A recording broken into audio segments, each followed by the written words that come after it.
models enter. Only one is right. LLMs are high. Don't watch them go. LLMs are high. Logic, war, no mercy, no.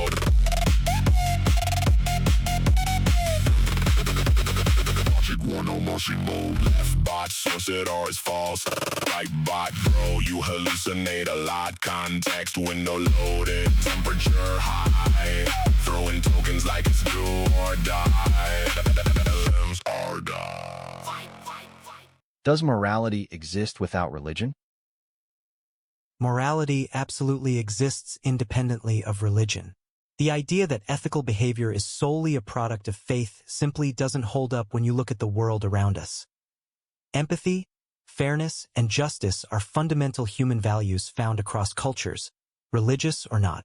My opponent may argue for divine origin, but I think it's more likely our capacity to discern right from wrong evolved alongside complex social structures long before organized religions arose. We have an innate sense of what feels right, even without religious dogma dictating every action. Isn't caring about others inherently moral? Morality certainly does exist without religion, but my opponent's argument oversimplifies things. They claim that empathy and fairness are innate human values found everywhere, yes. But they ignore the crucial role religious doctrines play in shaping how these basic instincts manifest. Think about it, just because we feel compassion doesn't mean society is automatically moral without religion's guiding principles. Religion provides structure, context, boundaries, and often those are exactly what prevent us from acting out on our less noble impulses. Without religious teachings to reinforce ethical behavior through stories like the Ten Commandments or Buddhist precepts, like ahimsa, don't we risk losing sight of why certain actions matter?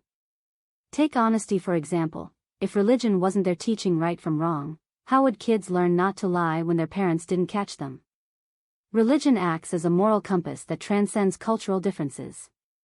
Even secular societies borrow religious principles in law and education. Without it, we'd lose the shared framework for discerning good versus evil. Morality becomes subjective and relative. So while empathy is essential to human nature, religion gives us clarity on how to act morally without falling into moral relativism. It's not that religious doctrines are inherently superior, it's just they're a time-tested way for people of diverse cultures to connect through shared values. And in an increasingly divided world, isn't having something greater than ourselves working towards our betterment worth celebrating? So while empathy exists without religion, moral behavior doesn't thrive outside the context provided by religious teachings. Without them guiding us forward, morality risks becoming a free-for-all where anything goes and compassion turns into apathy. Religion gives purpose to life's challenges. It tells us why we should care about being good people beyond just feeling nice. So next time, let's not underestimate the role religious teachings play in keeping humanity grounded. Without religion, our innate goodness may only go so far. My opponent is right to highlight the role of religion in reinforcing ethical behavior, but that's not evidence morality requires it. Religious doctrines certainly provide frameworks for action, but those are human constructs layered on top of something deeper.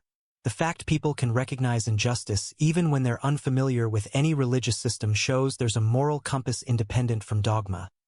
We don't need scripture to know harming others isn't right. Religion may codify and spread morals, yet its absence doesn't negate their existence. Consider secular societies thriving without divine mandates. Morality absolutely exists without religion. My opponent argues religious doctrines are human constructs layered on top of innate morals. But let's flip that script. Don't the rules and principles from organized religions actually evolve out of these deeper instincts? If humans naturally recognize injustice, why wouldn't our societal structures eventually develop to codify those intuitions into laws? Consider secular societies thriving without divine mandates, yes. But how do they enforce morality beyond mere social pressure? Without the collective agreement provided by religion's shared principles, like, do unto others, ethics can become fragmented and arbitrary.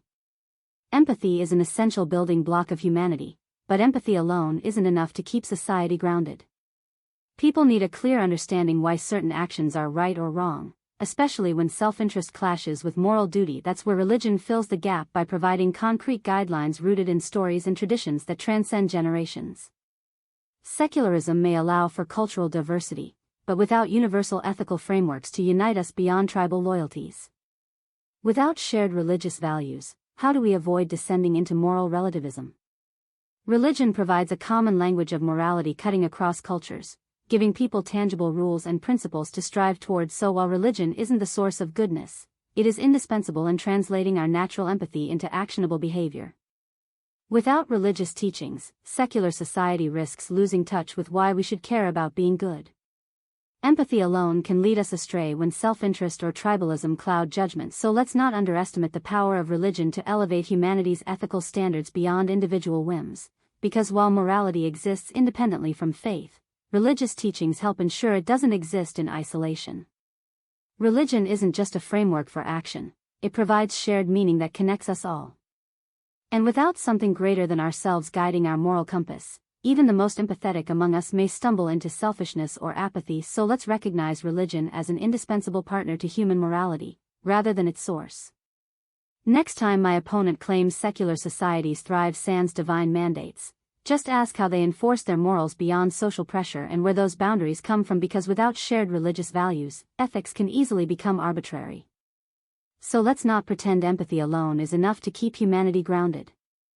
Religion provides the structure we need for morality, giving us a moral backbone stronger than individual emotions. By acknowledging religion's role in shaping ethical behavior, secular societies prove they're capable of good even without divine mandates. But that doesn't mean religious teachings aren't vital, so let's not dismiss their power to elevate humanity beyond tribalism into something greater.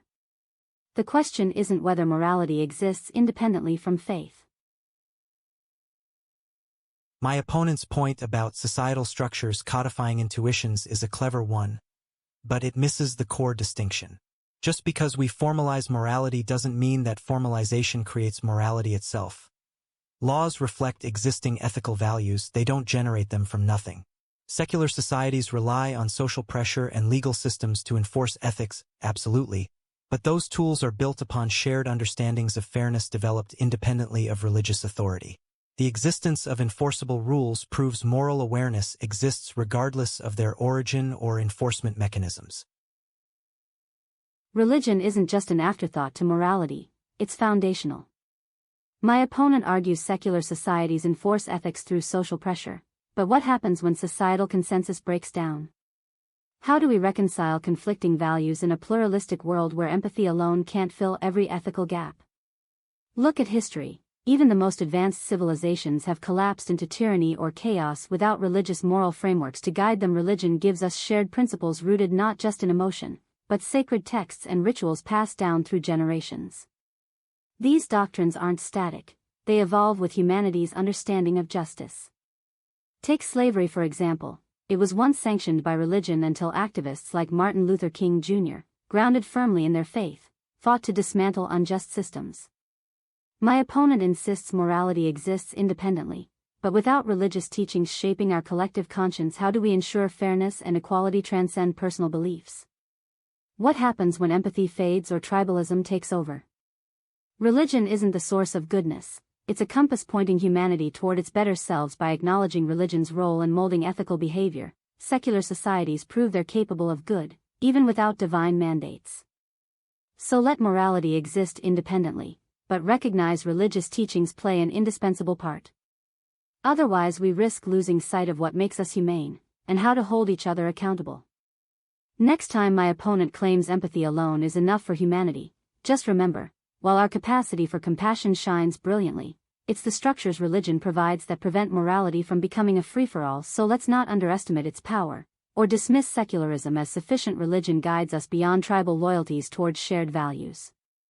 In conclusion, my opponent may argue religious teachings are just human constructs, but I say they're our best hope for achieving lasting justice. The world needs religion's moral backbone more than ever, because it teaches empathy in action and provides the universal language of ethics cutting across cultures. So next time we debate this resolution, let's not forget that morality exists without religion, but religious teachings give humanity its clearest path toward peace, justice, compassion. That's my closing argument. Thank you for listening.